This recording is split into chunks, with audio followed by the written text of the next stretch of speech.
नमस्कार दोस्तों, achievers academy YouTube channel Neemuch आपका हार्दिक स्वागत है। कल जो आपको पर्यावरण का प्रथम प्रैक्टिस पेपर दिया था, आज उसके उत्तर देखिए आप। गंगा नदी निकलती है, तो दोस्तों बहुत ही आसान प्रश्न था ये। गंगा नदी कहाँ से निकलती है? गंगोत्री ग्लेशियर से, इसलिए उसका नाम भी गंगा ही है। फिर आपके पास दूसरा प्रश्न, भारत में कौन सी एजेंसी मुख्य रूप से प्रदूषण के मापन से संबंधित है? तो आपके पास दोस्तों दूसरा वाला केंद्रीय प्रदूषण नियंत्रण बोर्ड, बी ऑप्शन फिगर इसका। तीसरा प्रश्न, कोटोपेक्सी एक जागृत ज्वालामुखी है दोस्तों, ये कहाँ पर है? तो ये आपके पास एंडीज पर्वत श्रृंखला पर स्थित है कोटोपेक्सी। चौथा प्रश्न, तिब्बत की सांगपो नदी भारत में किस नाम से जानी जाती है? तो आपके पास सांगपो या ब्रह्मपुत्र नदी एक ही बात है। तो तिब्बत की सांगपो नदी कहाँ से निकलती? ब्रह्मपुत्र से। सांगपो नदी का नाम क्या है? ब्रह्मपुत्र, सी वाला ऑप्शन फिगर। पांचवा प्रश्न, घास भूमि क्षेत्र की परितंत्र की घास भूमि क्षेत्र के पारितंत्र की खाद्य श्रृंखला में सबसे उच्च स्कोर के उपभोक्ता कौन होते हैं? मांसाहारी लोग होते हैं, बी। छठा प्रश्न, मांसाहारी जीव जंतु या लोग सब एक ही बात है। छठा प्रश्न, वायुमंडल का प्रमुख स्तर जो पृथ्वी तल के सबसे नजदीक है दोस्तों, वो होगा आपका क्षोभ मंडल। दूसरा प्रश्न ये भी आता है, मनुष्य पृथ्वी तल पर कहाँ रहते हैं?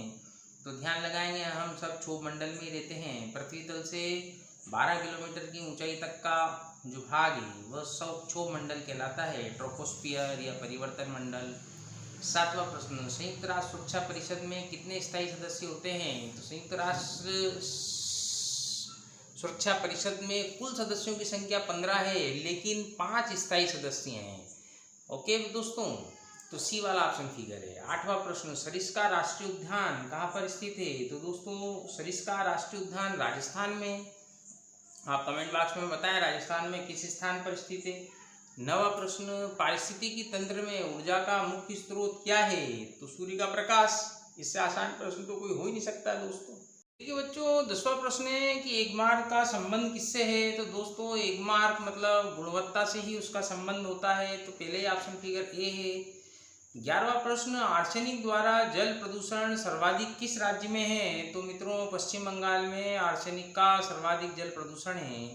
12वां प्रश्न, वन्य सुरक्षा अधिनियम कब पारित किया गया? बहुत इंपॉर्टेंट प्रश्न, कई बार आया है। तो वन्य जीव सुरक्षा अधिनियम सन 1972 में पारित किया गया था। 13th वाला क्वेश्चन, दूध से दही बनने की प्रक्रिया क्या कहलाती है? तो मित्रों दूध से दही बनने की क्रिया किण्वन कहलाती है। सब जने दही खाते हैं, खूब खाना चाहिए, और इसमें बहुत अच्छे बैक्टीरियाज होते हैं जो हमारे स्वास्थ्य के लिए लाभदायक होते हैं। किस देश के संविधान से मूल कर्तव्यों को लिया गया था?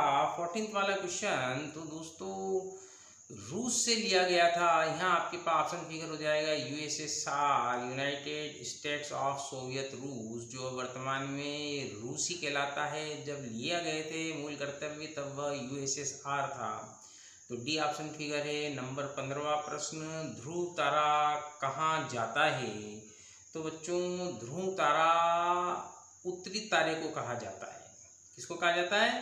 ध्रुव तारा उत्तरी तारे को कहा जाता है। तो ये आपके पास पर्यावरण अध्ययन का प्रैक्टिस पेपर क्रमांक 1 के उत्तर थे दोस्तों। इनको अच्छी तरह याद कीजिए, आपको बहुत काम आएगा। साथ ही आप अपने achievers academy Neemuch YouTube channel को लाइक कीजिए, सब्सक्राइब कीजिए और शेयर कीजिए। Thank you.